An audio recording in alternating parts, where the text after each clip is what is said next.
Религија и вера се два термина кои што до неодамна се веруваше дека имаат еднакво значење, но светот во кој што живееме денес докажува дека тоа и не е баш така. Се повеќе луѓе од духовниот свет излегуваат и јасно говорат за нестабилната врска помеѓу овие два термина и на тој начин верувам дека помагаат на многу луѓе кои што се движат низ духовните лавиринти. Денес со нас имаме Клара Касапов, македонка родена во Струмица, која што повеќе од 20 години живее и работи како пастор и духовен водач во Холандија и која многу јасно ја прави оваа разлика. Многу отворено говори за грешната човечка природа, но и за многу други теми кои што верувам дека ќе задржат вашиот интерес.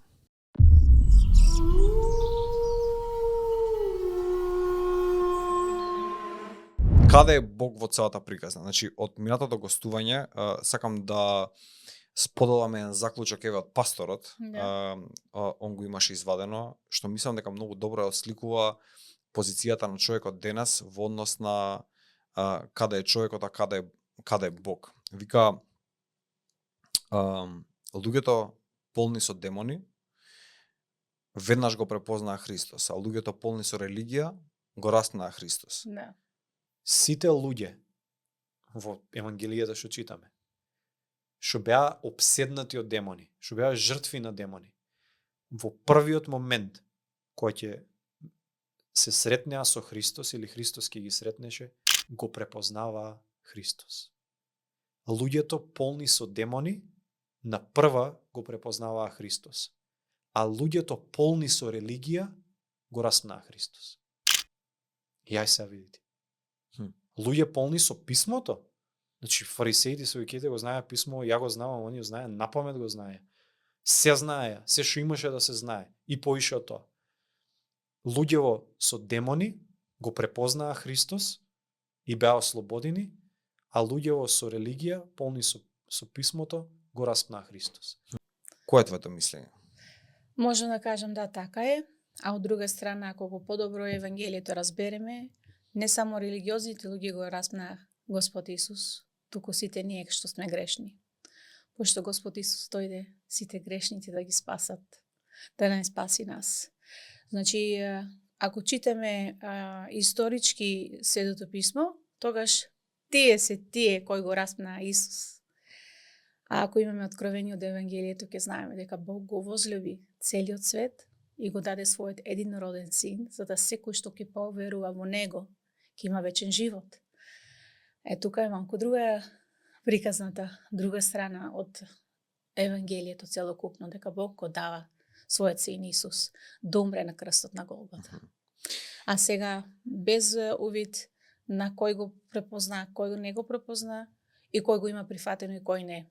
Значи, Бог е тој што е Бог Отецот, е тој што ја дава и таа иницијатива, презима таа иницијатива да го испради својот возлюбен син Исус за наше спасение. Добро, денеска ние практично кажано сме се уште многу изгубени. Значи, мислам дека се наоѓаме горе-долу во истата ситуација, односно религијата на чувствувам дека не придонесува на начин на кој што треба едноставно. Дека не секогаш е патот до Бога. Значи, она што денеска веќе се прави јасна разлика помеѓу она што е вера и она што е религија. Така. Значи, тоа веќе не се две исти работи. Така. А требаше многу време, да кажеме, да помине за едноставно тоа како факт да се ние потврди. да го разбереме тоа. Да, ние не го разбиравме тоа. Мислам, и се уште мислам дека голем дел од луѓето не можат да направат разлика. Да. Видите, изворот на религија е голем дел од човекот, основителот на религијата.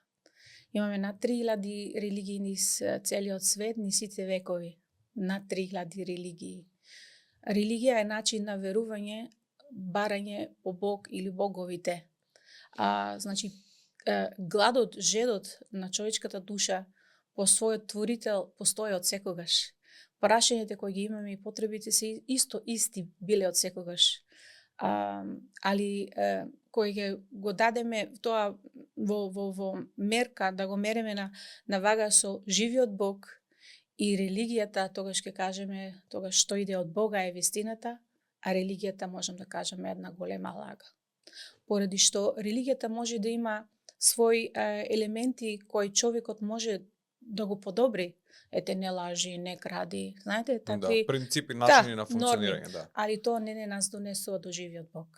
Но значи тогаш кој е начинот како да она што го гледаме и она што е воспоставено како начин на функционирање, нели, црквата, луѓето од во црква, значи ги следиме тие норми, ги следиме насоките кои што тие свештени лица ги даваат и се јавува некоја поделеност помеѓу луѓето, не знаат точно во кој, значи владе тотален хаос, така да кажам, во однос на нешто што би требало да е многу појасно. Да. Видите, Бог е тој кој не нас има создадено. Бог е тој кој првно нас не има возлюбено и Бог е тој кој не нас бара. Господ Исус вика дека тој е добриот пастир, а сите ние без него сме изгубените овци. Така да секој бара на свој начин. Едниот во православната црква, друг во будизамот, хиндуизамот, New Age, сега имаме светот е отворен, посебно и преку социјалните мрежи. Секој бара, али всушност секој го бара истото. Одново пак ќе кажам, прашањето зошто постојам јас овде, која е целта на мојот живот, има ли Бог, која е вистината, што ќе се случи кога ќе умрам јас. И на тој начин, посебно за Македонија, верувам, знам 100%, пошто Бог се објавува не сите векови, првно во Стариот Завет, преку пророците има тој манифестирано, потоа во Новиот Завет, преку својот возлюбен син Исус. Потоа се евангелието проповедане сите векови. И дојдено исто и кај нас во Македонија. Македонија била првата држава во Европа, можеме да кажеме, каде се евангелието има проповедено од апостол Павле и неговиот тим. Таква голема привилегија, таква голема љубов има Бог за нас македонците.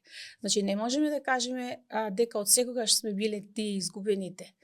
Евангелието е било дојдено во Македонија преку апостол Павле, кој е бил лично повикан од Господ Исус. Тоа е поголема привилегија и поблизу до Господ не е можно, така да кажам, во историјата на човекот во Македонија, поточно, или па историјата на црквата. Али проблемот е што ние луѓето имаме проблем. Не е само проблем, туку и привилегија, имаме слободна волја. Така да секој кој човек се раѓа, не зависи токму каде се раѓаш, во кое семејство, кое општество, која нација, и чак и Господ помеѓу нас да е лично, сепак човекот мора лично да го Христос прифати. Сега тука е клучот. Дали ние стануваме духовни луѓе, Божи чеда, дали Бог го познаваме или не. Изборот лежи кај нас. Бог веќе има изберено за нас. Бог има веќе се направено преку неговиот син Исус. И се е веќе свршено. На крстот на Голгота, тој умре и воскресе. Патот до Бог Отецот е отворен. А тој е Господ Исус. А Господ има радикалност во таа вистина. Значи, за нас луѓето, кога го бараме Бог, ето, јас веќе над 20 години го проповедам Евангелието и имам контакт со разни луѓе, не само нели со наши македонци од православната црква или католичката или протестантската црква, со сите религии. И сите ние имаме некое свое вера, некое убедување или е микс на сето тоа. И јас секој пат викам, ако сме ние спремни, знаејќи од своето лично искуство, имаме микс информации, имаме микс на верување, еден ден така веруваш, другиот онака, и испреплетено се е микс, али ако сме ние спремни да навистина сакаме вистината да ја знаеме, ако навистина сакаме живиот Бог да го запознаеме во нашиот живот, тогаш мораме да стоиме и отворени, за да може Бог и да ни се објави. Пошто ако нашето срце не е отворено, закоравено, не стоиме отворени, не го прифатуваме Господ Исус, тогаш рампата помеѓу човекот и Бог е затворена. Дали тоа значи дека постои начин, или можеби веќе се успеала да се издигнеш над она што се нарекува деноминации и религија, едноставно да се поврзаш со Бог на еден непосреден начин, да кажеме, без сите тие бариери. Да. Видите, отеко на историјата на црквата, имаме црквата, фаламо на Господ, се уште е жива и присутна и активна, не само во Македонија, но и цел свет. Али црквата се луѓе кои веруваат во Господ Исус. Значи не зборуваме за црквени згради, зборуваме за луѓе вереници во Христос, кои се нарекуваат чеда Божи христијани. Сега црквата сме луѓето, ние остануваме и колку и да сме ние духовни луѓе, остануваме исто и имаме исто и грешна природа. Значи, од една страна црквата, фала на Господ, има многу добри нешта правено во животот. Ето тоа е патот го покажува на Господ Исус кон спасењето на душата. А од друга страна имаме и за жал и грешки правено. Значи не само православната црква, и католичката црква, и протестантската црква имаме грешки правено, а една од грешките е токму посебно поради духовни водачи, кои за жал некои од нив имат исто и свое царство градено. Мок, влас, за да или да свое царство изградиш и да се направи поделби, ѕидови, бариери, блокади, поделби токму. Значи не само во теологијата, така да кажам, туку и во човечките срца. Сега, кога ние имаме жива средба со Господ, Господ не таму наоѓа ние каде сме. Еве јас потекнувам од православната црква и Господ мене таму има најдено. Некој кинез што е во будизамот, во некое друго место, Господ Исус таму го наоѓа. А да се навратам за нас лично е дека таа бариера што ние луѓето сами се ја правиме, поделби, а Бог е Бог на единство, и не учи и не заповедува да сме едно.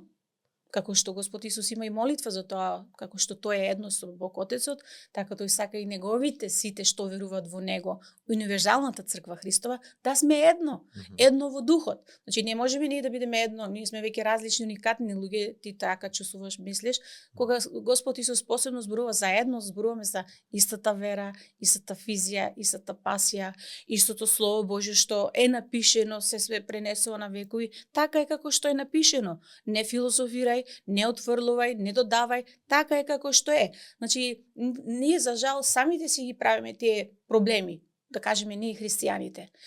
Значи, многу е едноставно превно Господ да го најдеш, пошто Он тебе наваѓа.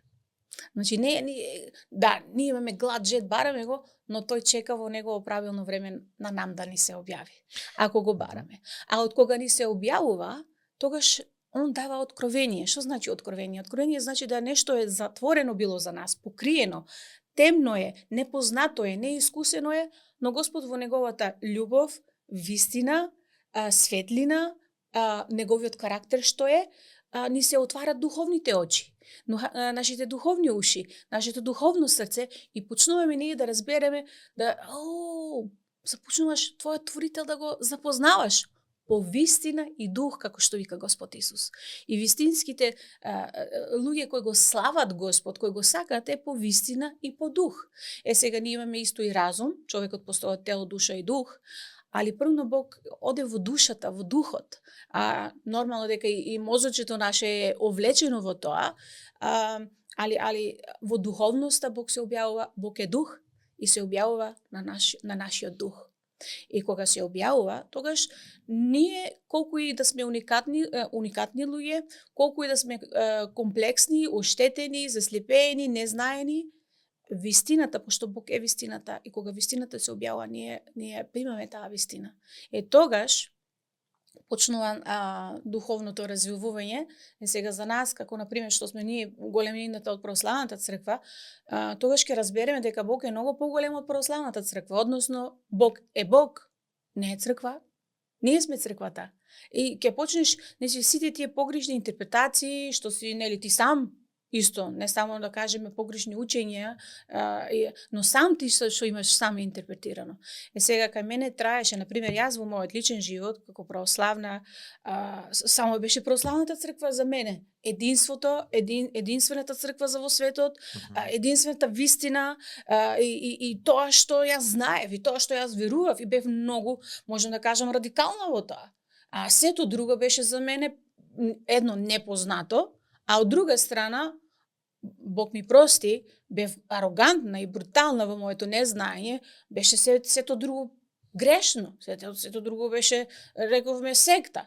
И се плашев, мислев, знаеш, сега јас имав милоста Господова дека живеам во Холандија. Таму доаѓаш до други, како млад човек, доаѓаш до други, како се вика тоа, предизвици. Еве, ние сме, како, например, вие, исто како млада генерација, живеете во Македонија. Имаме ја православната црква, католичката, протестантската, имаме го исламот и тука имаме нешто атеисти, некои сега во последно време нешто New Age, нешто, знаеш, Буда, се Да, тоа. да. Али ние сме биле тука по од една страна конзервативни, можеби и подобро од една страна да ти кажам, за да можеме можеби поблиску Господ да го најдеме, ако стоиме отворени, пошто имаме прекрасна историја веќе со Господ во Македонија со евангелието. Зошто многу маца луѓе знаат таа историја? Мислам, ова што го кажуваш сега е факт, тоа е навистина така, но Да. Тоа не е нешто со кое што, например, ние се сретнуваме или сме свесни за тој факт. Можеби позатворена. Кој факт ќе ве замолам? Фактот дека Македонија, да кажеме, толку блиску до срцето на Бог. Да. Дека има посебна духовна вредност ова парче земја од дека. Пошто јас секаде каде сум била во Холандија да го проповедаме евангелието и сите христијани, дали во Холандија и сите мисионери од цел свет што се го слушнале евангелието, сите кога ќе слушнат дека јас идам од Македонија, сите се радосни, пошто читаме во Светото писмо за Македонија. Ме разбирате, луѓето дури браќа и сестри во Христос кои никогаш не се биле во Македонија, имат слушано за Македонија, имат слушано за историјата на црквата, на првата црква, да кажеме во Христос, овде на балконот, овде во Македонија поточно. А ние македонците, тоа е некогат мојата тага во моето срце и за тоа литам и лјадници километри да дојдам кај мојот народ, не само да одам кај кинезот, африканецот, американецот и интернационално што проповедам евангелието, таму каде не се го никогаш слушнале уште евангелието, да се вратам и да кажам, мој народе, македонски народе, ве замолувам, отвори го срцето за Господ Исус. Не мораме да дозволиме да паѓаме во тие стапици на ѓавол, на таткото на лагата, да се губиме и ние во спиритизам, во јога, во Буда, во сите тие други религии, а кога Господ Исус е се уште со отворени срце кон нас. Јас мислам, за нас македонците само е само еден чекор потребно. Господе Исусе, дојди во моето срце. Зошто е толку тешко да го направиме тоа? Има две нешта. Едно, на самиот човек има проблем со промена. Промената и да се предадеш целосно, значи не зборуваме сега за религија, значи да воланот на твојот живот, што ние сакаме многу да го управуваме, ако може и на другите, е сега да се тргнам јас од мојот волан, да му дадам на Господ Исус да го управува. Пошто ние сите сакаме да Господ е големината, посебно кога имаме проблеми, неволи, маки, сакаме Господ Исус да е наш спасител. Или било кој, спаси ме, викаш. Али кога станува збор да Господ Исус стане наш господар, да ние воланот да се оттргнеме и да Он почне нашиот живот да го управува. Тука мислам, кога човекот е свесен на тоа, можам да кажам, секако од своја сила не е лесно. Пошто се плашиш за промената, тоа е едно. Второ, знаеме сите ние дека нешта имаме во нашиот живот, кој го нарекуваме слабост или грев. И знаеме сите ние, не мораме Свето писмо секогаш да прочитаме, освен ако нашата интуиција е многу уштетена од гревот, тогаш нема човекот веќе здрава физија, што е грев, што не е. Но ако сме здрави, нормални, така да кажам, како грешни луѓе, тогаш имаме се уште интуиција од Бог. Што е дел од Господ, што има дадено на човекот. Значи, кога човекот почне да лаже, да краде, да уговара или не знам што, ти знаеш многу добро дека тоа не е во ред. Сега, кога секоја свест на човекот, кога се соочува дека ако се спрема да има релација со Бог и знаеме тогаш дека Бог не е само љубов и милост, туку и тој е исто свет. И тука е проблемот дека мораме тогаш, знаеме дека мора некои нешта и грешни нешта во нашиот живот да ги напуштеме. Тоа Божјо збор вика покаяние, обратување.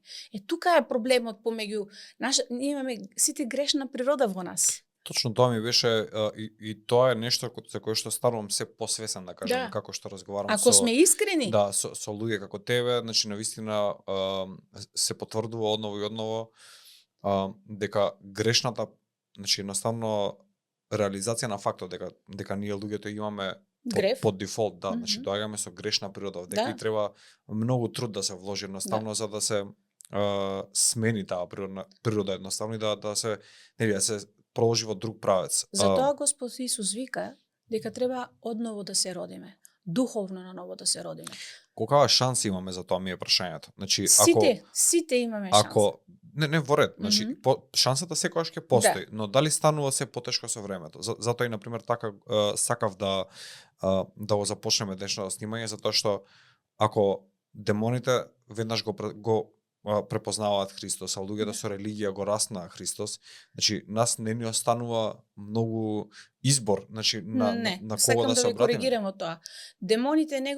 Демоните го препознаа Господ Исус, религиозните не, но во исто времено тие истите демони, сатаната што е главата, таткото на сите тие демони, се истите, пошто таткото на лагата, таткото на нетемнината, се истиот извор што го човекот масовно покушува да го заслепее во темнината, да го Христос не прифати. Ја слушаш двете елементи во тоа? Демоните го препознаваат Господ Исус. А во исто времено, од каде праша, нели, зашто човекот, нели, не може или не сака да дојде до Бог? Имаме, значи, разни причини тука. Ти своето јас, не сакаш брзо лесно да се предадеш, имаш духовна битка со самиот себе, твојата паднана природа се боре со тоа.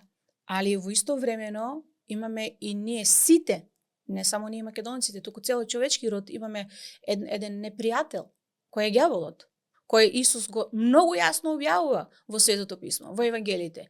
Господ Исус вика, јас дојдов да дадам живот и изобилие, а ѓаволот дојде да лаже, да краде, да уништува, да убива, да поразува. Значи, и тоа мораме да го спомнеме. Значи, истиот извор, демоните се исто едни од причината зошто човечкиот ум е заслепен во таа темнина. Да не можеме Евангелието да го некогаш ни слушнеме, не можеш да поднесеш или не сакаш, или конечно го слушаш Евангелието по 100 пат, но не допира до тебе, не доаѓа во твојот дух. Тука тоа се нарекува духовна заслепеност или духовно завразување од токму демонски сили на човечката душа. Значи, може и 100 пати да го слушнеме писмото, Библијата, Евангелието и да нема никаков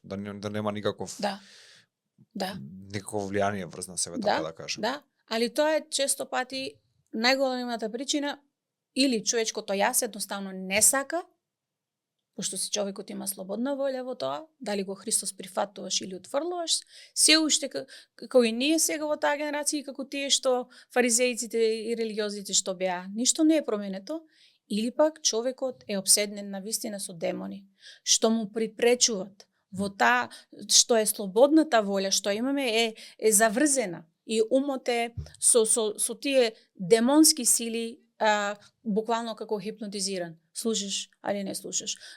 Слушаш, али не разбираш. И волјата може преку тие демонски сили да биде да има влијание. Али добрите вести се, Господ е господар на господарите, крал на краловите. Не може човечка душа, колку и демонизирана да е, или обседнена со демони. Тоа е голема разлика. Може демони да имат влијание на тебе, на твојот ум, на твојата душа, или буквално демони да живеат во твоето тело. Тие се две разни духовни хиерархии, така да кажам, во темнината што може да манифестира кон човекот. Но може и најголемите со мали букви сатанисти кои се свесно или несвесно служиле на сатаната, што имат жива средба со Господ Исус. И тогаш морам пак да се вратам на човечкото срце. Имаме блокади, имаме битка во тоа. Барајќи го Бог, наваѓајќи го Бог. Али над се, пред се, халелуја, Господ е силен и моќен да не спаси, да не најде таму колку и човекот да е демонизиран, колку и човекот да е заслепен, колку човекот да е далеко од Бог, колку чак и човекот и да не сакаше, Господ може да дојде и да не спаси. слободната волја човекот е единственото битие на планетава, во универзумот, во све што е создадено, кое што поседува слободна волја, така да кажам. Али слободната волја Бог ја почитава, Бог ја има дадено, но слободната волја не е без последици. Апсолутно. И сега на денешницата ние малку сме многу со сето поштовање модерни. Исто и во црквата слушаме слободна волја, слободна волја, слободна волја. Да, слободна волја под капата на Бог што ни дава право под некое подрачје да имаме слободна волја. Дали постои слободна волја, еве да кажеме, од твоето искуство и од твоето разбирање на работите, значи дали има човек со слободна волја кој што не е духовно освестен, еве така да кажам? Како мислите, не го разбирам тоа. Човекот со слободна волја, што е? Ние цело време мислиме дека имаме слободна волја. Да. Но најчесто онаа заслепеност што ја кажуваш. Да. Тоа сакам да кажам, ние мислиме дека имаме слободна волја, од една страна да, и имаме слободна волја, но таа слободната волја не е така како да сме ние богови. Пошто таа нашата слободна волја, мене и тебе, например, Бог нас не праша да се родиме. Бог мене не ме праша дали јас сакам да се родам или не на оваа земја. Ме разбирате? Да. Бог мене исто не ме праша што ќе тој допушти во мојот живот и што ли не. Или па неговиот план што го има уште пред ова небо и земја да постоеше, ние бевме веќе кај него, тој веќе нас не познаваше, во негово време се раѓаме и тој има план и цел со нас. Бог мене и никој нас не праша сакаш така, вака, онака. Мене разбирате, значи Бог има исто и план и волја и цел во нашиот живот и во тоа Бог не води баш така многу рачун со нас како ние што мислиме. Еве јас и ти сме родени во Македонија.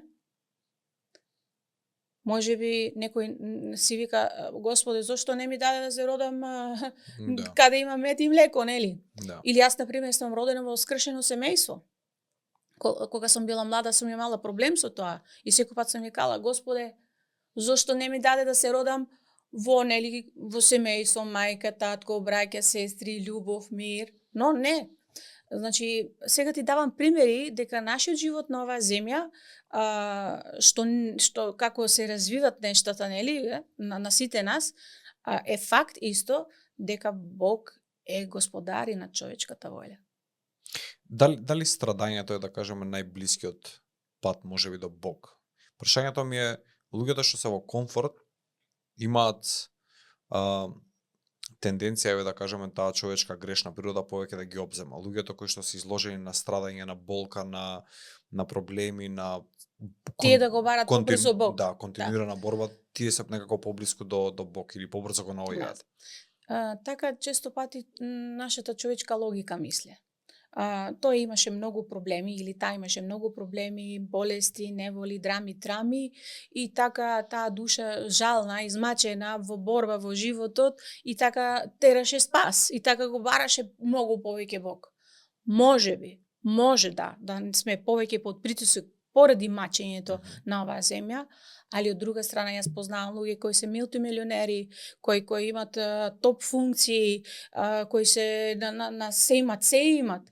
Но ако го Бог немаш, имаш една голема дупка, една голема празнина во душата и што и тие го барат Бог. Само тие кои мислат дека, посебно кои не сакат да имат работа со Бог, мислат, мене не ми треба Бог, тие жалните, тие сиромашните, тие болните, тие со многу мачи, нив им треба Бог, на мене не ми треба Бог. Али таа е човечката логика и оправдување во тоа. Инаку како дадеме споредба со сите искуства што ги имам, како што ви реков, дали мултимилионерот или тој што бара хуманитарна, што се моле на Господ дади ми леп, тој што е високо образован или тој што е малку образован, сите раси, бели, жолти, кафени, црни, црвени, 5 раси, 4-5 раси што ги имаме, не преку мачењето. Али Бог не е само мачењето, сакам да кажам. Али имам откриено, исто и од мојот живот, кога сме искрени, исто и во службата кога разговараме или кога изградуваме искуство, човекот кога е малку намака повеќе на мачење, тогаш сме многу повеќе ние мотивирани. Али Бог во неговата милост и љубов и го дозволува некогаш човечкото мачење, што има причина, има и разни извори зашто мачење постое во твојот живот или во човечкиот живот, и го употребува тоа мачење токму за да нам ни се објави. Али сакам уште еднаш да кажам, не мора им преку мачењето само. Јасно, да. Тоа е. Да. Тоа е совршено и добро што е така.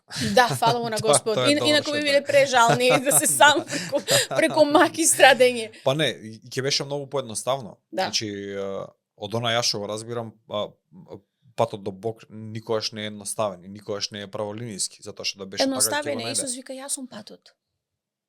Господ Исус вика, јас сум патот. Значи, ние не треба да бараме патишта, секој, нели, не знам какви патишта, туку личноста Господ Исус. Господ Исус вика, јас сум патот. И значи, тука мораме ние многу едноставно тогаш. Имаме два избора тогаш. Или ние пак ќе си ги одиме по нашите патишта, го барам Бог, те таму, те ваму, онамо. Или ќе кажеме, чекај, Господ Исус, Божиот син, викај, јас сум патот. И тој уште оде подлабоко. Никој, не само македонецот, од било која црквена доминација и какво размислување, идеологија, целиот човечки род, никој не доаѓа до Бог Отецот освен преку мене. И сега, или тоа ќе го прифатиш како вистина, и кога ќе го прифатиш преку вера, ќе дојдеш на вистина заклучок дека е така, амин, или ќе го отфрлиш и за жал ќе останеме ти изгубените овци што постојано бараме. Сега ми текнува една интересна случка во Холандија.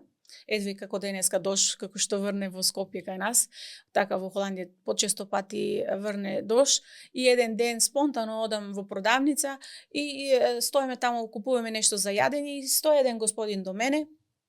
Чекаме двајцата нешто за јадење таму и се му обетисаме, нели, дош, време, така, вака, онака.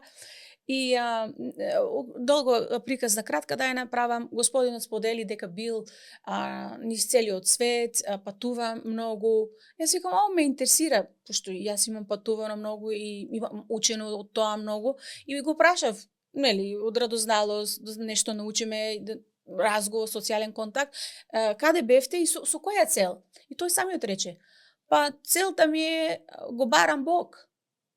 Целта ми е да ги сите религии посетам на овој свет и да одберам. И да одберам која е за мене е вистината. И јас го прашувам, и до сега најдовте?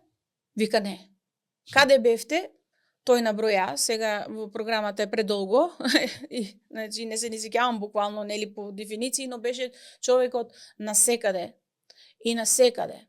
А јас со мојот сендвич стојам и му кажувам, Господине, јас сакам да ви кажам дека многу е едноставно Бог да го најдете. Тоа е преку неговиот возлюбен син Исус. Прифатиле неговата жртва на крстот на Голгота, што Господ Исус умре и воскресе за нас, го патот отвара за нас, преку вера, како детска вера, прифати го тоа. И тој ме гледаше буквално со големи очи и се сеќавам во неговите зборови што рече, се запознаевме, нели, Клара, име. Клара, сакаш да кажеш дека толку едноставно е? Сакаш да кажеш дека толку близу е? Викам да. За сите нас.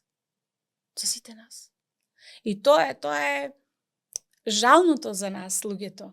Али од друга страна, кога се проповедува Евангелието ни сите тие векови, секој пак има таа слободна волја да одбере или да отфрле. И ако ние доаѓаме со грешна природа, да. Значи, јас стварно мислам дека можеби тоа е тежината некако, затоа што да беше лесно и да беше едноставно, луѓето или повеќе луѓе ќе успеваат да полесно го најдат патот, но се помалку го наоѓаат, како што може да видиме со трендот во кој што се движи целото општество. Таа грешна природа дали отвора повеќе или полесно е привлечена од темнината или отколку од светлината, така да кажам. Значи, дали сме ние повеќе склони кон ѓаволот отколку кон Бог со самата наша природа? Тоа убаво прашање. Со самата наша паднана природа, грешна природа, не поврзува со сатаната побрзо и полесно. Пошто од каде иде гревот? Сатаната е тој првиот што грешеше на Бог во рајот и е отфрлен. И тој е основителот, инспираторот на човечкиот род, првиот Адам и Ева, да го инспирира да греши и да падне во грев. Значи, од таму почнува, сакам да кажам. Значи, за нас, во нашата паднана грешна природа, е побрзо и полесно да грешиме и да се поврзи таа грешна природа во нас со и нашите дела да се поврзи со таткото на лагата, што е многу страшно, отколку од самите себе да се поврзиме ние со Бог. Значи, ние не можеме да се поврзиме од самите себе со Бог. Токму поради гревот. Гревот е бариерата, Бог е свет. И затоа религијата или било и каде да одиме, не можеме ние, седневме со Господ Исус на маса и имаме заедница со Него. Токму затоа и Господ Исус и дојде, за да таа наша грешна природа, казната на гревот, Божјиот збор вика, е духовна смрт. Тоа значи дека си поделен, уште при раѓање можеме да кажеме, со твојата природа, твојата душа е поделена од твојот творител веќе. Затоа, за да ние бидеме едно со Бог Отецот, мора, значи, да добиеме првно прошка за нашата грешна природа. Прошка и за нашите собствени греви. Не значи во која состојба само се имаме родено во грев, туку и ние самите исто правиме грев. Значи, не можеме само на Адам и Ева, да, таму почна, но и ние се уште сме активни во тоа. Али Господ знае точно дека јас и ти не сме буквално криви Адам и Ева што имат направено. Ние го имаме тоа наследено. Али од друга страна, Христос е тој измеѓу покретникот, помеѓу грешниот човек, што е, како што вика во Светото писмо во Римјаните, сите грешија и сите се лишени од славата Божја. Тоа е голема катастрофа што се има десено во парадајзот. Бог имаше план да живее заедно едно со човекот, да има пријателство, дружба, да имаме однос, релација, да заедно чекореме со Господ, да сме едно. Но човекот рече не. Сега во таа положба ние се раѓаме, сите. Македонците, кинезите, во таа е положбата. Али не е само тоа. Евангелието, значи радосна вест. Што е радосната вест? Дека грешникот човек што е во грешна природа роден, не може самиот себе да се спаси и да се избави од таа кондиција. Господ Исус за тоа потенцира, првно го возможува за да каже треба првно духовно да ново да се родите, за да го наследите Божјото царство, да се удел од Божјото царство и да постанеме Божји чеда. Али за да дојдеме до таму, треба првно да имаме прошка на нашите греови, помирница со Бог, оправдување на нашите греови. Значи Бог е љубов, Бог е милослив, но исто е и свет. И значи Бог самиот има одлучено како нашиот проблем на нашата паднена грешна природа, така да кажем, во неговата милост и добрина, да пружи рака да ни помогне и да не избави од таа фреквенција, така да кажем, од таа природа, од таа позиција. А како тоа Господ го прави, од Бог Отецот? Преку жртвата на Господ Исус, преку крвта на Божјото јагне. Таа света крв, пошто Господ Исус е Бого-човек, Бог стана човек и дојде нас да не спаси. Можеме да кажеме од ѓаволот, од моќта на проклетството, од смртта, од пеколот, али исто ако не спомнеме, дојде исто да не спаси од самите себе. Пошто нашето јас, нашето его исто прави проблеми. Не само на самите себе, на другите, но исто и со Бог. Али ако разбереме Евангелието, не само Исус е патот и нели Исус ни покажува како да правиме, како да не правиме, туку Господ Исус преку неговата смрт, неговата жртва, неговата света крв, што е пролена на крстот на Голгота, таа крв пред лицето на Бог Отецот ни дава опција, можност да добиеме прошка на нашите греови, да добиеме помирница со Господ и оправдување, слободен си веќе. Тогаш добиваш во тебе боженствена природа. Пошто го примаш Господ Исус, него и неговата жртва. И тој доаѓа. А не само Божиот син доаѓа, туку и Отецот. Отецот и Синот, двајцата доаѓаат, живеат во нас, буквално во нашето тело храм, што е со Светиот Дух. Тоа е една од најголемите забуни, мислам дека и луѓето навистина имаат проблем со тој концепт, да кажеме, на еден од аргументите на исламот е дека Троеден Бог. Да, дека е Да. троен Бог, дека тоа е веќе политеизам и така натаму, дека за тоа не може да се смета како вистинска вера или религија. Луѓето, да кажеме, нека не се во ниту една религија, атеисти, агностици и така натаму, исто имаат проблем да го свата сето тројство како функционира, што е Бог, што е Светиот Дух, кој е Исус. Тоа е нормално. На кого Исус се молеше, дури беше раснат на крстот, кој е тој Бог. Значи тука се ствара на голема конфузија кај луѓето. Да, тоа е, можам да кажам, и нормално. Зашто ли? Ние со малото наше мозоче, што само 7 до 10% знаеме воопште како нашето мозоче функционира, зборувам за највисоките психијатри, што се цел живот науки низ сите векови бавиме, нели, за да мозокот го престудираме, човечкиот мозок не може Бог да го разбере. И логично, во самата нелогика во тоа. Пошто Бог, творителот, нас не има создадено. Значи, за да ние можеме Бог и да го најдеме, и да го разбереме, и да го најдеме, иницијативата иде од него. Кога зборуваме за троеден Бог, нормално сега, како, што кажа, дури и технички да почне некој тоа да го студира, можеби одново само со своето мозоче не ќе може да го разбере тоа. Али кој може од самиот себе Бог да го разбере? Самиот Бог, Јахве, во Битие, 1 глава, 26 стих, тој зборува: дај да ние створиме човек по нашиот облик. Уште на почетокот Бог се објавува во множина. Значи, тоа не е ништо ново. А што има исламот проблем со тоа? Тоа е нивни проблем. Инаку светите книги, не само Евангелиите, Новиот Завет и Стариот Завет, Бог е еден, но тој Бог зборува од самиот себе во множинство.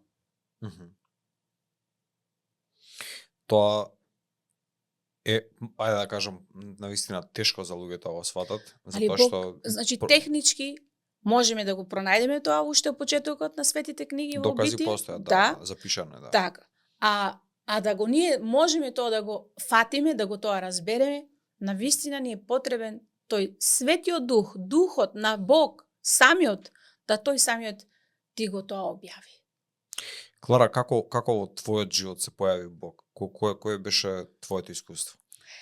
Како Бог се појави, фала му што се појави, тоа е најдоброто нешто што ми се има случајно во животот, покрај што сум сопруга, мајка, нели, имаме природниот живот, сакам да кажам, али за мене, за мојата душа, така, тоа е најдоброто нешто што ми се има десено и фала му на Господ.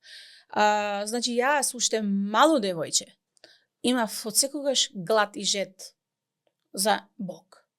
Мојата покојна бабичка потекнува од православната вера, ние двете секогаш одевме заедно на црква. Рака за рака, тоа се така матно сеќавам во моите први години, животни години во Македонија. Заедно двете рака за рака одевме на црква. Значи верата во Бог уште мало девојче беше присутно тоа во мојот живот. Али иако тоа беше присутно, ти самиот како човек почнуваш да пораснуваш, не си малото девојче, нели, пораснуваш. Посебно кога дојдов во пубертет, можам да кажам, и кога растев во Ротердам, многу разни религии. Јас потекнувам од православната црква и гледам сега мојата вера во тогашно време и концепт за Бог и прашање и потреби, приметував дека или јас нешто не разбирам работата, пошто не можам да дојдам во контакт со Бог, иако се молам, иако одам на црква, иако сите религиозни практики ги практикувам, значи бев ни сите цркви, ни манастири, барам го, но осеќам мирот, осеќам го, ама не можам да дојдам во лично со него во контакт, ме разбираш? А не само лично со него, туку и товарот што го носев, јас лично, како личност, еве како што реков, идев од скршено семејство. И можам да кажам, секое едно дете што иде од скршено семејство, скршен брак, и тоа дете е скршено. Нема везе во која цивилизација е. Скршено е тоа дете. Не мора да значи дека многу големи трауми, нели, имаше хорори во бракот, во семејството. Може и едноставно се разделиле по мирен пат. Да, се уште останува траумата, да. Али сепак траумата на тоа детенце е присутна. Можеме да кажеме, можеби најмногу за детето. И јас, значи, имав празнина во мојата душа, глад, жед, копнеш за Бог, а од друга страна имав и тага во мојата душа. Имав прашања. Значи, еве, како што кажам, ние сме млада генерација. Едното знаев од Оче наш молитвата, а од друга страна си викам, ако навистина Бог постое, тогаш едно сакам стварно да имам разговор со Бог. Имав и некоја налутеност кон Господ, да бидам искрена. Поради некои нешта што сум била жртва во мојот живот. И имав прашање, зошто, Господе? Јас сум секој пат била искрен грешник. Значи, некои луѓе им е страв пред некој друг или страм да кажат, немој така, знаеш за Бог. Но јас отворено кажував, добро, јас верувам во Бог, го барам Бог, но имам и прашања, не само за мојот живот, мачењата, страдањата што ги имав искусено како жртва, но исто и другите луѓе околу нас, што се за жал исто многу жртви на туги греови. И тоа јас постојано како млада девојче во пубертетот мој си викав, зошто бебиња умират, зошто има војни, зошто тоа, зошто она, постојано со прашање. И ако има Бог, зошто Бог го тогаш тоа дозволува? Ме разбирате? И тука таму почна мојата сериозност да го барам вистински Бог. Но свати дека во тој контекст, во таа ситуација во која што си била тогаш и во православната вера, едноставно ти не можеш да доеш лично во контакт со Бог. Да и не. Да. Значи, првото да и не. Зошто ли? Кога си ти окупиран со традиции, разјаде, ти прави така, прави вака, тоа не те носи до Бог. Со човечки обичаи. Така. Премногу човечки. Да. Значи, ти можеш да си во црквата и со христијанската вера во Христос, која е навистина вистината, али ако покрај сето тоа, покрај таа вистина е натрупено со многу лаги, тогаш мора првно нештата да се расчистат. Значи, јас лично првото откровение од Светиот Дух за Евангелието, за дали мојата христијанска вера е вистината, во контекст на сите тие религии што јас бев одрастена во Холандија, Господ сам ми објави.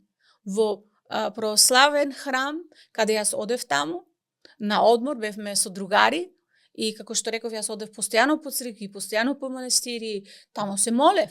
Таму барав мир, таму медитирав, се молев, како што викаме пораши.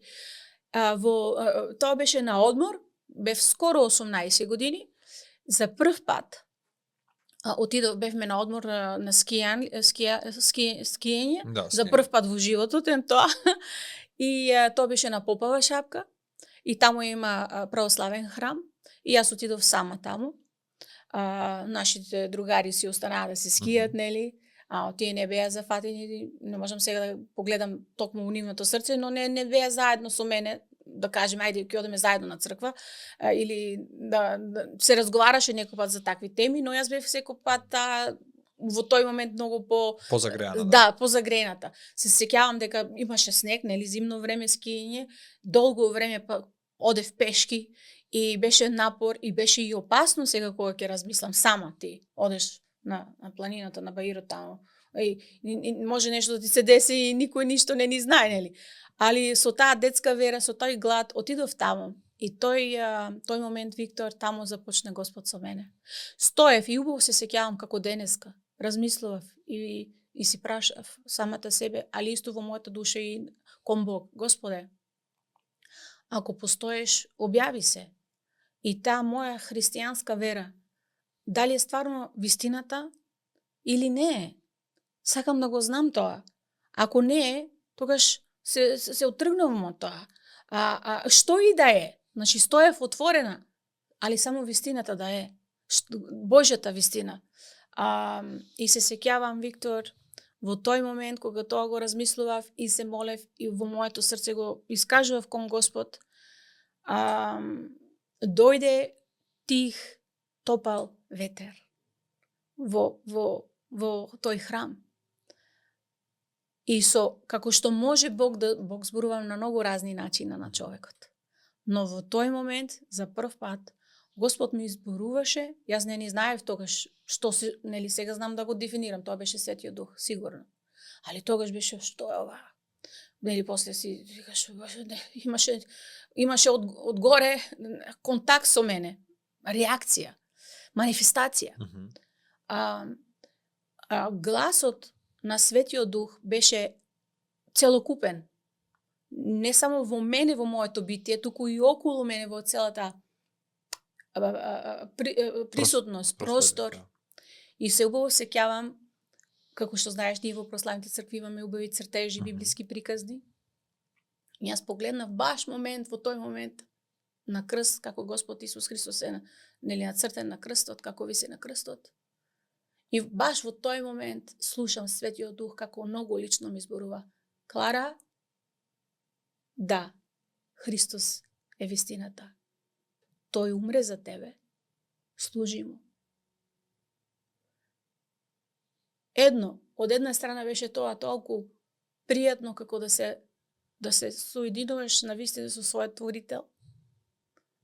Да душата не само наоѓа мир и исполнување, туку и одговор и контакт. А од друга страна, мојот мозок, логика, мозоче, како и на сите нас, посебно што сме млади, што? Да му служам? Мојот ум не беше тогашно време обновен со Светото писмо. Ниту па бех духовно на новородена. И концептот за нас во Македонија, барам за мене тогашно време и за сите повеќе, се уште приметувам, да му служиш на Бог, треба стварно голем дел да одиш во манастир. Така јас си претомачував во тој момент. И тука беше мојата блокада, што траеше 5 години, Виктор, да поради незнаење. А од друга страна, и преку присуството на Светиот Дух, и од друга страна и знаев дека не е тоа Бог што бара од мене. Он мене лично ме бара. Не е му да му служам, али јас, извини, јас бев само уште малку 18 години, студирам психологија, ќе станувам психолог или психијатер. Имам тука дечко, сам заљубена, ќе се женувам. Други планови имаш, да. Така, вака, онака. Бог, кога од една страна го барам, а од друга страна кога се објавува и на негов начин како треба да оде неговата стратегија, можам да ти кажам, не бев отворена. Полесно беше религијата. Одам во црквата, побарам благослов, штит, така, вака, онака, си запалам свекичка и си продолжам својот живот. Значи, 1 час во денот можеш да посветиш на Бог и после тоа пак ти да си во контрола останатиот дел од денот. Да си тераш по твој. Тоа го нарекуваме сега христијанска религија. Ти веруваш во Бог, ти се трудиш да си добар човек, одиш во таа црква или во онаа црква, а после ти си на твојот волан, во твојот живот и си продолжуваш да си живееш како што си сакаш. Не само во грешната природа, туку ти си господарот на својот живот. Мислиш дека си, не си, али во твојата човечка логика сакаш ти. И тоа беше првиот пат. 5 години имам, за жал, изгубено во мојот живот. Виктор, што после тоа беше многу жал, али од друга страна допуштено од Господ, за да одново добием милост од Господ да чукне на моето срце. Али после тие 5 години, можам да те кажам, од кога за прв пат јас добијах лично откровение за Евангелието, после кога реков поправилно не, директно и индиректно, бегање, незнаење, микс на човечкото, духовната битка во тоа, во тојко на тие 5 години, Виктор, не само пред тоа рајот што се отвори во тој храм за мене, али после се и пеколот за жал отвори. На кој начин? Страшни демонски манифестации. Страшни демонски манифестации што кога Господ ќе ми даде и дозволе во негово време, со цел не луѓето да ги плашам или да ги фасцинирам, туку да ги напоменам дека духовниот свет е реален, Бог е жив, но за жал има и ѓавол. Божјото царство постои, но и сатанското царство постои. Божите ангели постојат, но и демоните постојат. И сите тие нешта се реални нешта што ние луѓето сме во тоа како се вика На раскрсница. На раскрсница во тоа. Сакаш не икеш. Никој, верувам, секој нормален човек, добар човек не сака да си има работа со ѓаволот, не сака да си има работа со демони, туку си сака со доброто да има работа или со Бог или барам со доброто, нели? Да. Али ето тука, како што кажувам, слободната волја не е толку многу како што ние фантазираме и филозофираме слободна волја. Значи не е она што се мисли дека еднаш како човек ќе го пронајде Бог или ќе му дозволи да влезе во неговото срце, дека под автоматизам ги победил силите на темнината и дека веќе тука тие немаат никаква моќ врз него или влијание. Ќе ти дадам сега одговор. Само да се навратам во тие 5 години. Во тие 5 години Бог дозволи, првно Бог ми објави Евангелието, лично сам. Клара бири. Клара, Јас после тоа и буквално мислам и како да трчев и избегав од храм. Викам, што е ова? Знаеш, паника исто имаше и страв и разни емоции. Од една страна благодарност, вау, а од друга страна и паника. Што е ова? Што бе? Знаеш, човечката логика си вика, што беше ова? Знаеш? Али после тие 5 години хорор што Бог дозволи во мојот живот, кога веќе бег во Христос, го прашав Господе, зошто? Па и сега и тоа го дозволи во мојот живот. А Господ ми одговори, за да ја запознаеш вистината. И за вистината да тебе ослободи. И да ја мојата вистина проповедеш. Моето Евангелие. Пошто како што Господ мене ме ослободува и ослободил, така сака и другите. Значи Бог не прави само откровение, нели, сонови, визиони, па чити Словото Божјо, нели, туку и личните искуства со Бог не нас прават духовни луѓе и за да можеме тоа да го пренесеме на луѓето околу нас. Значи не со многу голема филозофија и теологија така вака онака, туку од човечко срце до човечко срце. Сега да се навратам за следното што рековте, тоа ми е многу битно што сакам да кажам. Битката на човечката душа, на човекот, на оваа земја, Божјот збор вика не е против месо и крв. Значи Бог кажува, која е нашата битка по правилно? Божјот збор вика, твојата битка, човече, е против ѓаволот. Односно, ѓаволот војува против тебе. Зошто? Пошто ние сме Божии. Пошто сме ние Божии. Човекот не е само тој грешникот, што има грешната природа, туку човекот е исто по Божиот облик создаден овде на оваа земја. Е амбасадор Божи, представник Божи на оваа земја.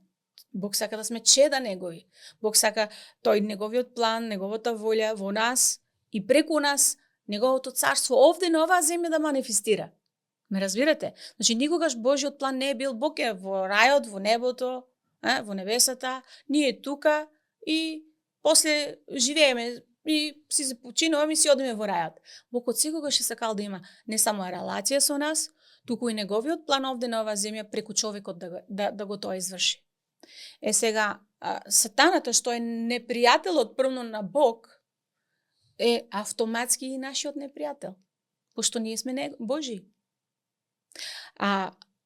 Сакам слушателите апсолутно да ги охрабрам и утешам, пошто знам дека многу луѓе на денешница, пошто или сме многу поотворени веќе, порано беше многу така страм, табу, да, кјути не кажуви ќе те направат таков, ваков, онаков, нели?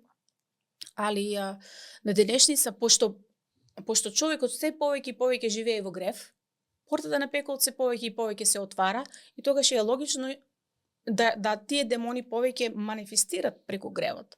Значи, ако човекот сте повеќе со Бог живее, тогаш Светиот Дух повеќе манифестира, Божите ангели повеќе манифестират во човечката приказност, така да кажем, овде на оваа земја. Али ако човекот се повеќе живее во грев, во темнина, се поврзуваш ти несвесно, не знаејќи со таткото на лагата, со царството на сатаната, со царството на темнината. Али добрите вести се, човекот не е нели тука пуштен овде на земјата и сега ѓаволот па да ни прави се што сака да ни прави. Не. На крстот на Голгота, Господ Исус не само што умре за нашите греви, за да можеме да добиеме прошка и помирница со Бог Отецот, да станеме едно, туку Господ Исус го има исто и сатаната победено. Таа моќ и власт што има сатаната добиено преку гревот овде на оваа земја и што манифестира на човекот, на човечкиот род, па и дури и на животините. Значи, да, демоните постојат, но сигурно се не посилни од Бог. И не само тоа, сатаната и сите траванти негови, кои апостол Павле во Ефесијаните 6 глава ги набројува во разни духовни катови, сите се победени од Господ Исус на крстот на Голгота. И тие немат веќе право, власт, моќ над секоја една душа што го Христос има прифатено. Тогаш улогата се мене. Уместо ѓаволот нас да не малтретира, да не уништува, лаже, краде и сите тие негови манифестации и планови со човекот, тогаш улогата се променува. Тогаш не си веќе пашката, туку си главата. Добиваш не само нов идентитет од Господ Исус, постанаш Божјо чедо, туку исто и добиваш и духовен авторитет што Христос го даваше не само на првите апостоли, туку и на сите што веруваат во него. И тој значи? Духовен авторитет можеме да го употребиме кога ѓаволот, сатаната, травантите и демоните, сите, зависи кој какво искуство нели во тоа има, можеш заедно со Господ сам себе да се заштитиш, па дури и другите. Значи, во мојот живот имам искуство, првно жртва, исто и на демони, али спасена од Господ, а после тоа Бог ме има и до ден денеска, нели јас не знаев дека ќе станам нели проповедник, мислев го барам Бог и после тоа се развива нели Господ лично потоа, после години ми се има лично објавено, Клара оди проповеди го моето евангелие и сега после 20 години можам тек малку да видам што значише тоа. И мислам на мојата крајна животна приказна тек тогаш ќе знам, окей, уште појасно ќе биде планот, нели, целата убава плетка на Господ во мојот живот, што има плетено каено со љубов и трпение. А инако, секој едно новородено чедо Христово има искуства со напади од демони. Сега, некој може да ги виде, некој може да ги слушне со духовни очи, се разбира, може некој за жал и во природното да се манифестират. Се повеќе најдуваме на примери каде што таа обседнатост, да кажеме, или кога некоја сила на темнината, демон или како и веќе да се нарекува, луѓе се повеќе сведочат и се охрабруваат. Порано беше, мислам дека повеќе срамота да се сподели такво нешто, затоа што тој човек после тоа или жена беше етикетирана и имаше проблем да функционира нормално во животот. Денеска се повеќе се охрабруваат да ги споделуваат своите искуства. И тоа се навистина, некои од тие сведоштва се навистина шокантни, значи зборуваме со физички последици, со ментални последици. Ментални, апсолутно абнормални активности, движења во простор и така натаму, значи нешто што за човечката карактеристика и за нашите својства не е нормално. Не е нормално, така, пошто сега ако одеднаш некој застане пред тебе со како хорор лице, а не мора со хорор лице, туку и како човек или како животина застане одеднаш пред тебе и твоето здраво мозоче вика: Господе, помош, што е ова? Ме разбирате? Значи, нашето здраво мозоче, кога е нападнено, односно душата, пошто што е душата? Човечката воља каде е? Тоа што гледаме, емоциите, волјата, чувствата. Човечката душа кога е нападнена од тие демони, душата реагира, се разбира. Па дури и телото реагира. Чувствуваш некое присуство, непријатно или не знаеш како да го опишеш, но твојата душа внатре знае нешто не е во ред. Али не само во манифестациите, нели, во физичките манифестации или духовните манифестации. Исто и луѓето приметуваат по квалитетот на нивниот живот.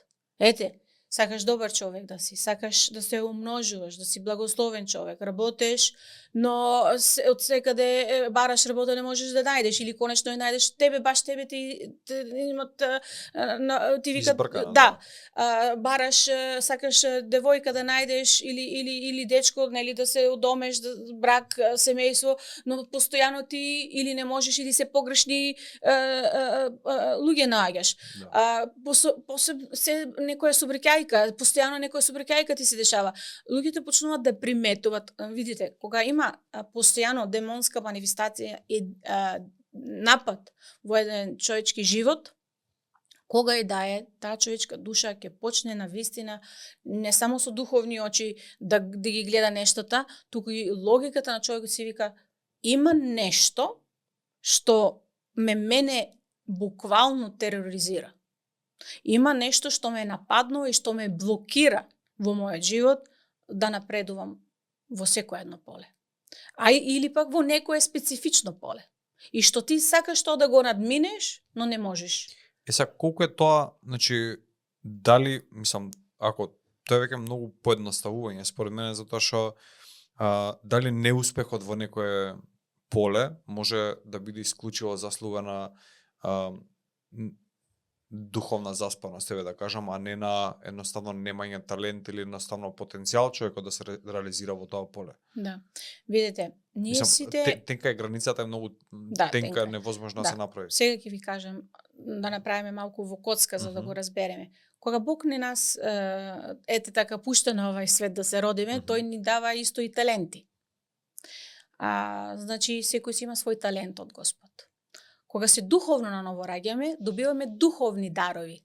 Разлика е измеѓу природните таленти човечки и духовните дарови, како што читаме во Словото Божјо. Сега да останеме сега во почетокот, човечките таленти. Сега ако и да се наврзам со Божјиот план, како што почнав нели од почетокот, Бог има план со нас, Бог има волја, Бог има цел со нас.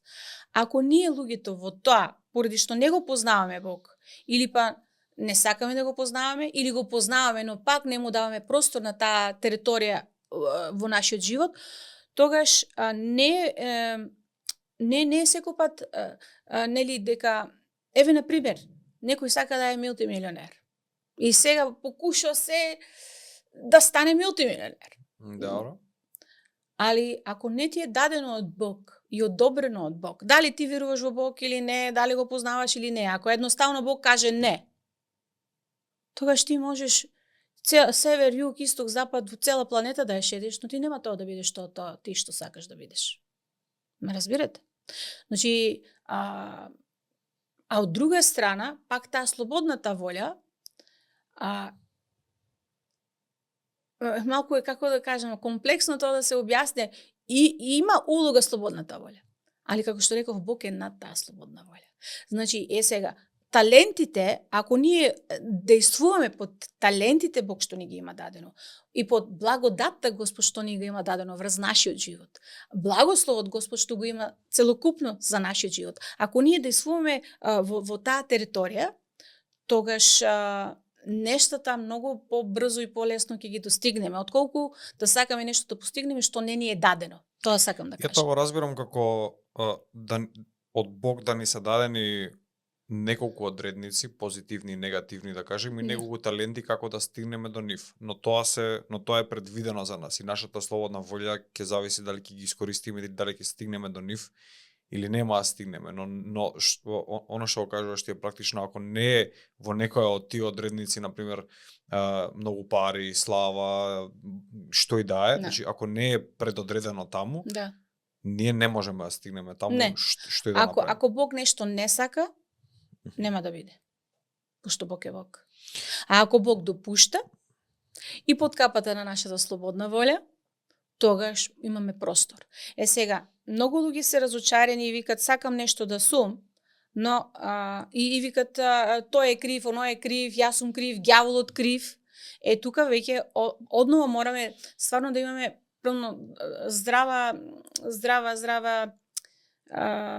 здрав однос со Бог, за да ти се лично добро со Господ, разбереш каде си, која е целта, која е волјата Божја. Сега кога веќе тоа од прилика во некој подрачје го знаеме и действуваме, кога имаме битка тогаш, тука јас, например, сега давам личен пример, тука знам, значи, Бог, например, мене ме има сега во духовноста, ми ме повикано да го проповедам евангелието. И кога имам јас во тоа битка, посебно напади, демонски напади, тогаш знам каква позиција јас треба да преземам, за да го тоа не прифатам. Да го тоа отфрлам. Тоа, како што реков, духовниот авторитет да го употребам тоа, што Господ ми го дал. А нацај Бог е тој кој војува за нас и се моле, но и ние, црквата Христова, имаме удел во тоа. Инаку, за жал, можеме исто да кажеме, да дојдеме до тој благослов, има исто битка. Ѓаволот, како Господ Исус што има објавено, дека ѓаволот дојде да лаже и да краде. Што дојде да краде? Не само човечката душа, туку и Божите дарови, благослови, таленти што тебе сака Бог да ти ги даде. Дојде да ги краде тие. Сега кога ние имаме релација со Бог, имаме и здраво знаење на Словото Божјо, како да делуваме во таа ситуација, тогаш ти ќе знаеш дали јас треба сега да молчам и да чекам на Бог, да Бог го тоа среде за мене, да се молеш, да веруваш, да чекаш на Бог, да Бог го тоа среде за тебе, или треба сега јас да станам заедно со Господ, да го тоа нешто средеме. Значи, и тоа ти се разни опции. И токму кога станува збор у контекст од духовна битка со демони кои покушаат да те блокират, кои покушаат благословите да ти ги открадат, кои покушаат да те набутат во ќош во животот, тогаш ќе знаеш точно, ќе го препознаеш тоа. И тоа во духот се чувствува. Ме разбирате? Пардон, еве сега, например, од здрав прав одеднаш постанеш многу болен. Кога не... Она што го викаат луѓето, ништо не му беше и еден ден се разбуди, или почина, или се разбуди. Така. Сега, кога си веќе во Христос, тогаш знаеш, па болеста не е од Бог. Исус умре не само за нашите греови, туку и за нашите болести. Тој е исцелителот.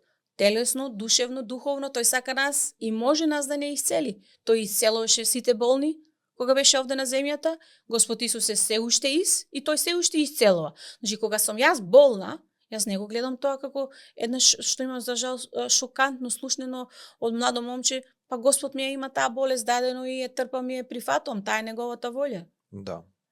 Тоа така се толкува во многу наврати. Да. Али ако го знаеш евангелието, тогаш знаеш ѓаволот е на врата. Освен, например, ако е од своја последица, нели, сега, например, пушиш цигари, имаш рак добиено на плуча, тогаш не беше ѓаволот на врата, ѓаволот дата има залажено, но ти самиот имаш изберено, значи тоа иде од своите последици, значи тоа малку друго насока сега. Сакам да ти кажам, едноставно ти си одеш здрав, прав и одеднаш си болен, например. Може ли една практична ситуација тука, затоа што мислам дека навистина добра паралела може да се извади. Значи, дали ако телото не го сеќаме здраво, дали ако навиките не ни се здрави, дали ако не ни е она што викаш што ни е даено од Бог, не се грижиме за него, не го негуваме, дали постои шанса за духовност и за конекција со Бог, доколку да кажеме она што нас ни е доверено на чување, на негување, не го негуваме преку секојдневни практични навики, да кажеме ако човек е пушач, цигарите се воопшто една од, како се вика, од многуте пороци, но се многу... Пример земав, за да практично дадам, значи дека сакам да направам поделбе помеѓу кога стварно ѓаволот буквално те напаѓа на здравето, тогаш ни крив ни дужен, како што викаме по-наши, или поради болест дојде поради последици на сопствениот грев. Тие се две различни нешта. Ме разбирате? Значи, како што реков, не можеме се во ѓаволот да го кривеме. Ако сме ние пушачи денеска или алкохоличари, нарушуваме нашето здраве. тоа се смета дека е наша заслуга. Не е заслуга, туку тоа е духовен принцип, што се што жнееш. И во благослов, и во грев. Значи, ако јас сеам правда. Патеката не ја земаме како човекот стигнал до тоа. Например, она што го кажавме на почетокот дека ако е генерацијска травма во прашање и така натаму скршено Има дете. причина.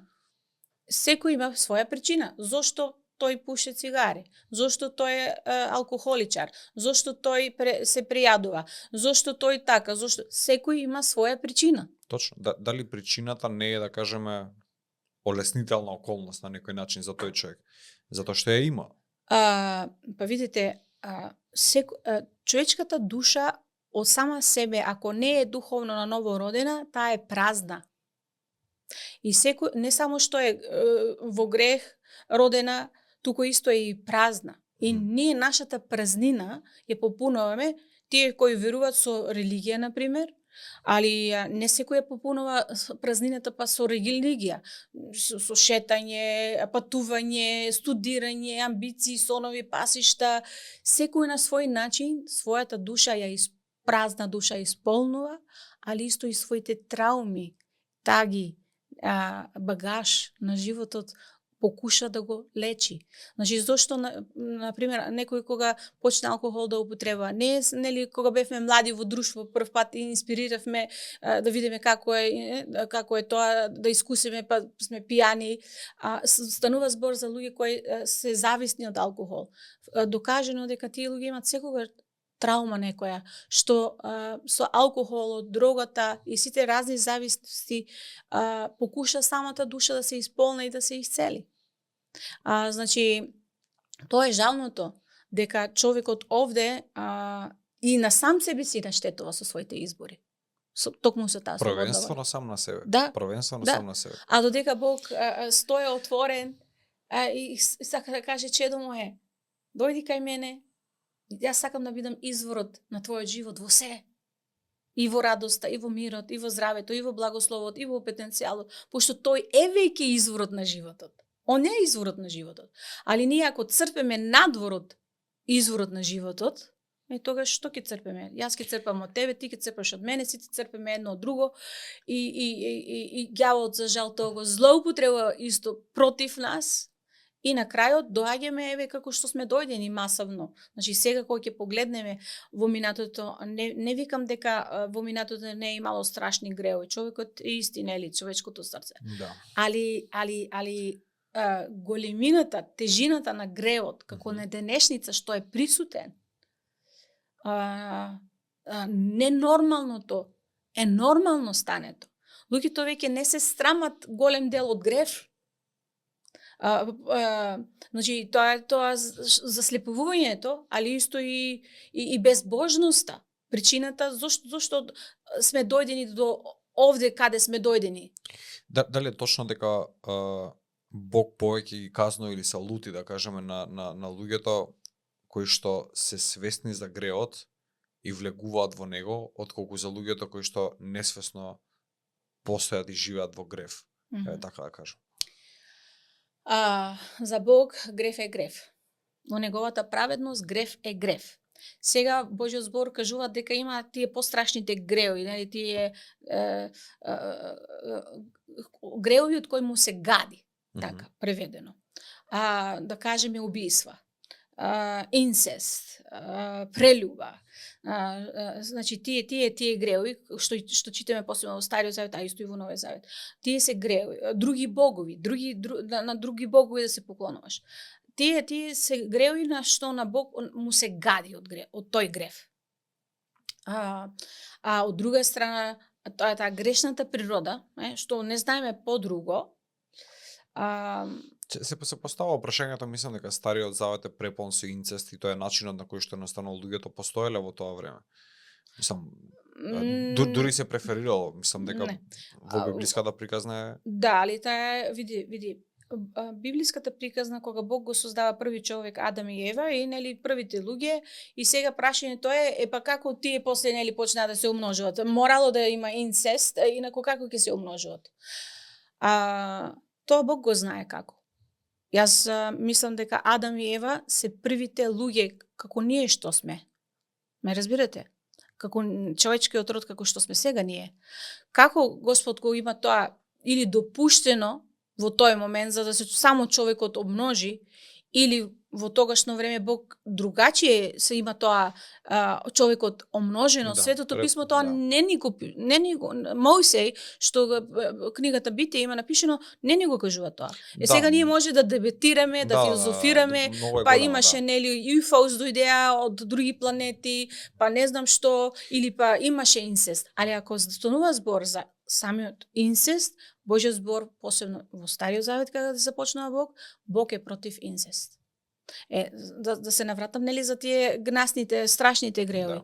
Прашањето ваше, дали Бог се љути, дали на тој повеќе ќе го казне или на тој помалку ќе го казне? Знаеш зашто го прашувам тоа? Затоа што има луѓе кои што стануваат свесни, да кажеме, Да. за постоењето на Бог, тоа се буди во нив на некој Да. начин, но откриваат дека не можат така лесно да се откажат од гревот, дека не Не можеме. Гревот е моќ. Моќта на гревот, еве токму што како што ви реков, моќта на гревот Господ Исус Христос на крстот на Голгота го има поништено, за да можеме ние да бидеме ослободени од моќта на гревот. Значи, на крстот на Голгота се има многу нешта десено. И тие 3 дена што Господ Исус беше погребен и воскреснува. Моќта на гревот, човекот го откупува од моќта на гревот. За да не мораме ние веќе да бидеме робови на нашата паднена природа. За да можеме и божинствената природа во нас да ја добиеме. Сега, Бог казнува ли кој колку повеќе ќе казне? Да почнеме прво од почетокот. Бог го има својот возлюбен син Исус дадено, неговата љутина, неговиот гнев, неговата казна, што требаше ние да ја примаме за нашите греови, Христос ја прими.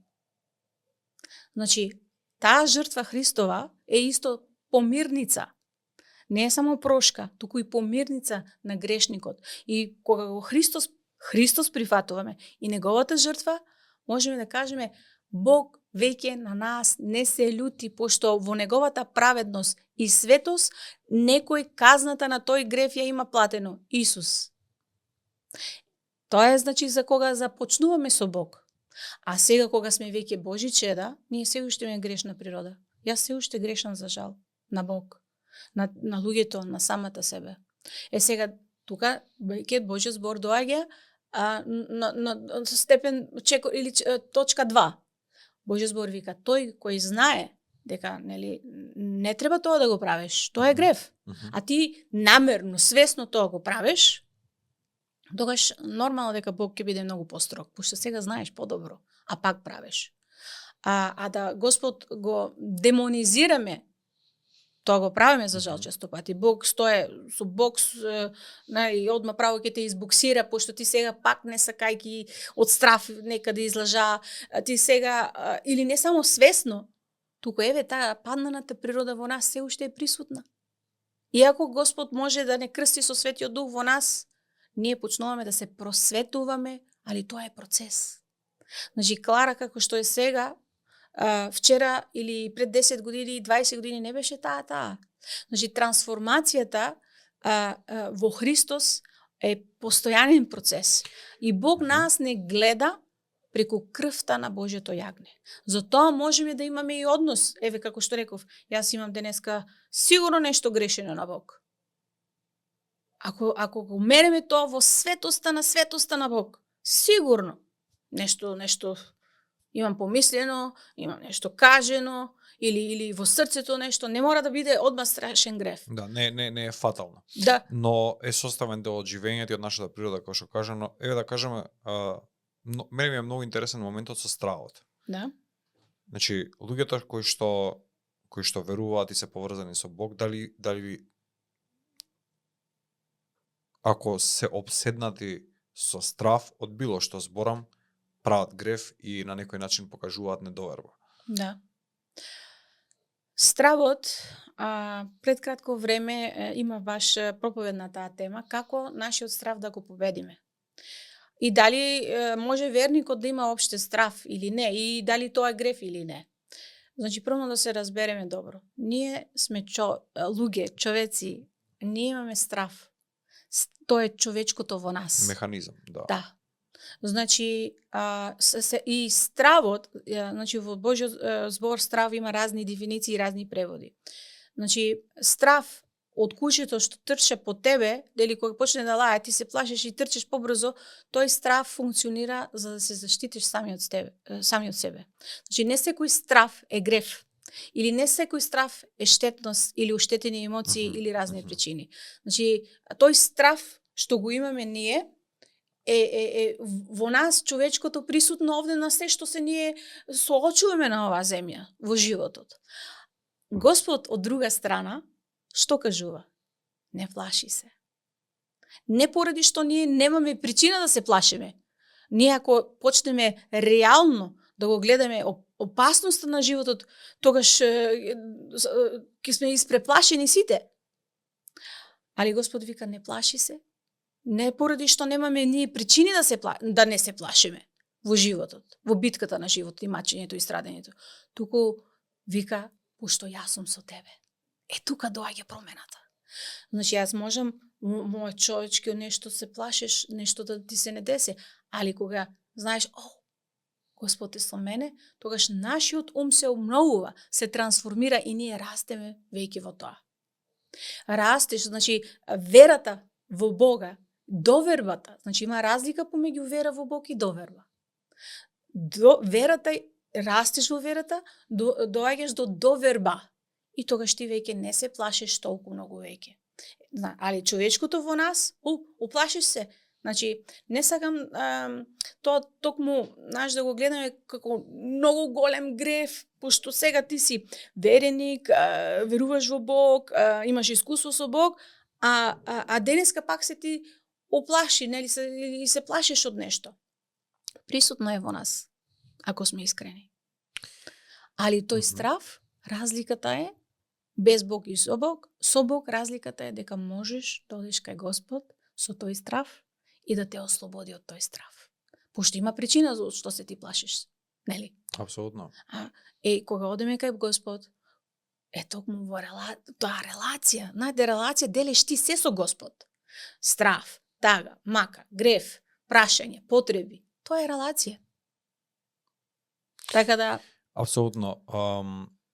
Сакам да слушнам, еве сме тука некаде при крајот, значи сакам да слушнам и за работата која што правиш денеска, значи ти живееш во Холандија, но работиш во целиот свет, така да може ли малку за тоа повеќе? Сега во сегашноста се наоѓам во друга сезона. Што можам сега да кажам дека сум активна во Божјото царство, сакам така да кажам, под капата на Божјото царство. Може да тоа да биде низ локални заедници, цркви, каде сум активна, каде доградувам, каде служам со духовните дарови и таленти Бог што ми ги има дадено под мојот повик, а може исто што Господ ми доверува и повикува и самата да основам духовни нешта, активности. Еве како на пример, посебно за нашите македонци сега, посебно во времето на короната, Бог ме повика да основам своја онлайн црква. Што беше до тогашно време ново. Нели сите сме навикнени да одеме физички во таа црква или онаа црква, објекти, да. Или може и домашни цркви што е исто активно.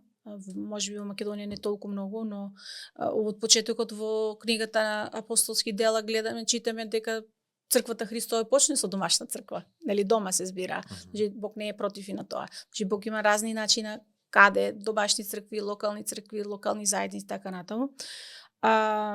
Сега во оваа сегашност, во короната кога дојде, значи кога Господ те употребува да му служиш, тој те употребува во сегашноста што е потребно, пошто ето служиш во потребите.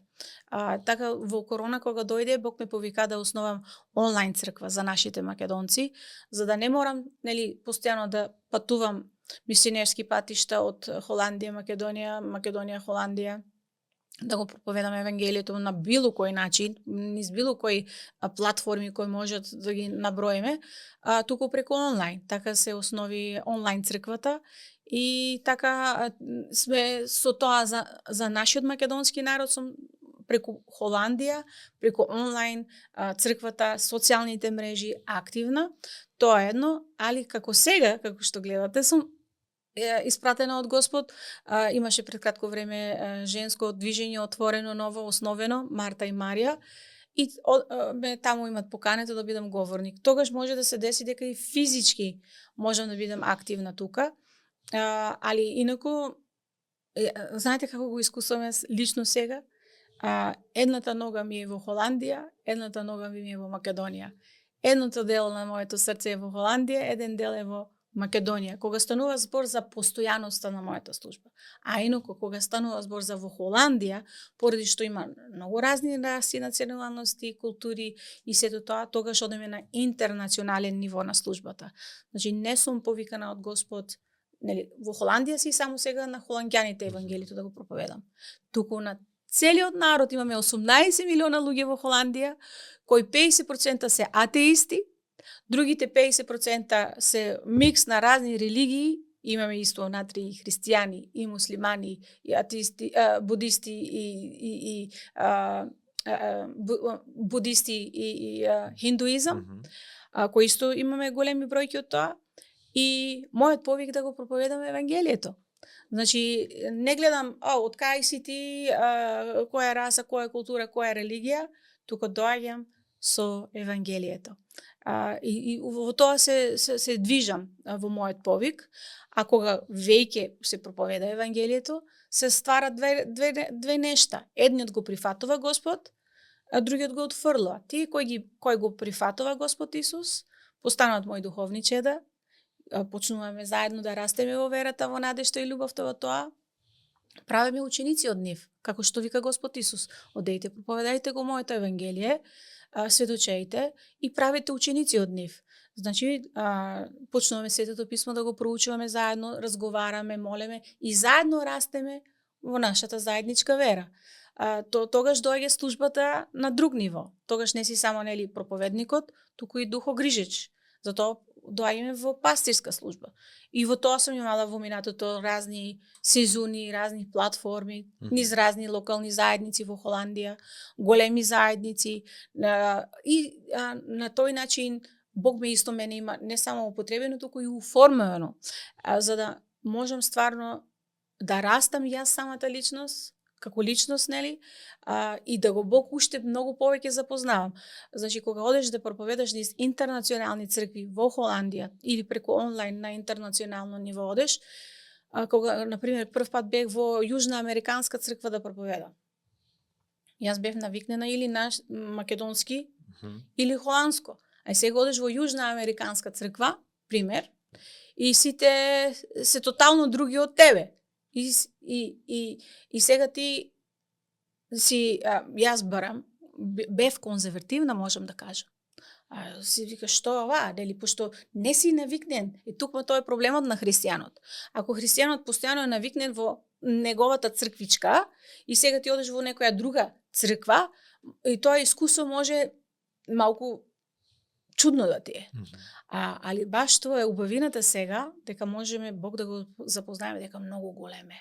Значи тој во џунглата некаде што го познава Господ Исус и оде таму на кратки панталонки поради што е премногу жешко, или некој во Африка, или некој во подземни цркви, во Иран, например, можеме многу да научиме од тој интернационален ниво на служба. Можеме Бог уште многу повеќе да го запознаеме и неговата ширина, длабочина, големина. И сега тоа е сега присутно во мојот живот. После многу години можам да кажам. Значи не е така преку една ноќ, нели, проповедник стана, па Бог те испраќа на секаде, знаеш, тоа како малку така филмски. Не, Бог инвестира во нас, големи процеси, големи оформување, трансформации, и кога духовно растеме, Бог се повеќе и повеќе ни доверува. Значи, она што практично кажуваш, колку полокално делуваме, колку повеќе сме затворени во еден простор, едноставно потешко е да го запознаеме Бог, затоа што е најверојатно многу поголем од... Не е потешко да го запознаеме, туку можеме да го запознаеме во нашето поле, туку ќе го познаваме само така на тоа поле. Мгм. И нема да знаеме многу повеќе од тоа. Еве тоа ќе земам на пример православната црква за пример. И православните христијани на пример, први во Македонија.